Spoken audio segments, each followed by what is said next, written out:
Hi 1950 రెసిపీస్కి స్వాగతం. నేను మీ అమ్మమ్మని. నేను చేయబోయే రెసిపీ ఏంటంటే బెండకాయ డీప్ ఫ్రై. అది ఫంక్షన్లకి పెళ్ళిళ్ళకి ఫేమస్గా బాగా వంటకం పెడతారు. అందుకే నేను ఈ బెండకాయ డీప్ ఫ్రైని చేసి చూపిస్తాను.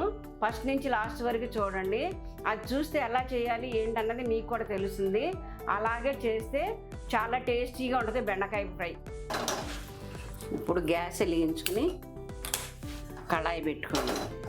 కళాయి పెట్టుకుని డీప్ ఫ్రై కాబట్టి ఆయిల్ ఎక్కువ పోసుకోండి. ఇప్పుడు ఆయిల్ బాగా కాగాక ఇలా ముక్కలు వేసుకుంటే ఆయిల్ లాక్కుండా ఉంటుంది. తర్వాత మీరు మీడియంలో పెట్టుకుని బాగా వేయించుకోండి. మీకు డీప్ ఫ్రై అవ్వాలంటే 1 గంట ముందు బెండకాయ ముక్కలను కోసి మీరు కాసేపు ఆరబెడితే ఇలా పొడి పొడిలాడుతూ చక్కగా వస్తుంది బెండకాయలు.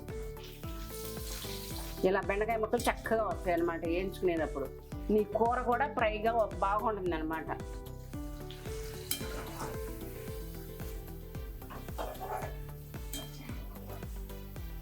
ఇప్పుడు ఇలా గోల్డెన్ బ్రౌన్ కలర్ వచ్చేవరకు ఇలా ముక్కలన్నింటినీ వేయించుకొని ఇలా దానిలో తీసుకుని పక్కకు పెట్టుకోండి.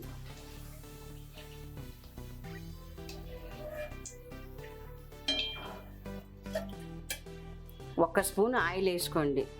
తర్వాత ఆవాలు వేసుకోండి. ఆవాలు చిటపడమన్న తర్వాత శనగపప్పు 1 స్పూను, మినపప్పు 1 స్పూను, జీలకర్ర 1/2 టేబుల్ స్పూను,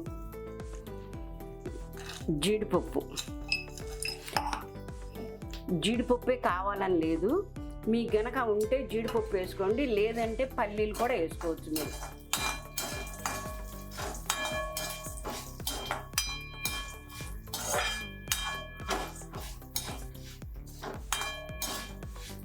పసుపు 1/2 స్పూన్ వేసుకోండి. సాల్ట్ వేసుకోండి. కరివేపాకు కూడా వేసుకోండి.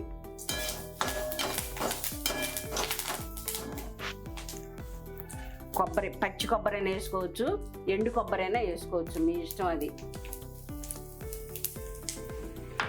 ఇది కూడా కొంచెం వేగాక బెండకాయ ముక్కల్ని ఫ్రై చేసాం కదా, అది కూడా వేసుకుని అప్పుడు కారం వేసుకోండి.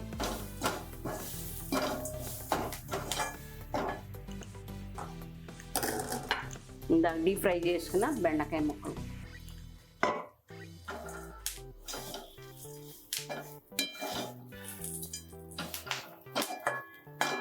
పౌడరు 1 స్పూన్నర వేసుకోండి. మీ స్పైసీని బట్టి, మీరు తినేదాన్ని బట్టి వేసుకోండి. కారం తినగలిగితే కొంచెం ఎక్కువ వేసుకోండి, లేదంటే తక్కువ వేసుకోండి. మీరు ఎప్పుడైనా సరే కూరగాయలు కోసుకునేటప్పుడు నీళ్ళల్లో కత్తి సాల్ట్ వేసుకుని 5 నిమిషాలు కూరగాయలని నీళ్ళల్లో ఉంచి మీరు అప్పుడు కోసుకుంటే దాని నుండి మందు అదంతా కూడా ఇదైపోతుంది. అప్పుడు అందుకని అలా చేసుకోండి. కూరగాయలు కానీ ఆకుకూరలు కానీ మొత్తాన్ని అట్లా చేసుకోండి. బెండకాయలు కూడా ఇలా కోసి ఆరబెడితే మీకు ఇలా ఫ్రైలాగా చక్కగా పొడి పొడిలాడుతూ వస్తుందన్నమాట. కోసి ఆరబెట్టుకోండి. Curry ready. సర్వింగ్ బార్లోకి తీసుకుందాం.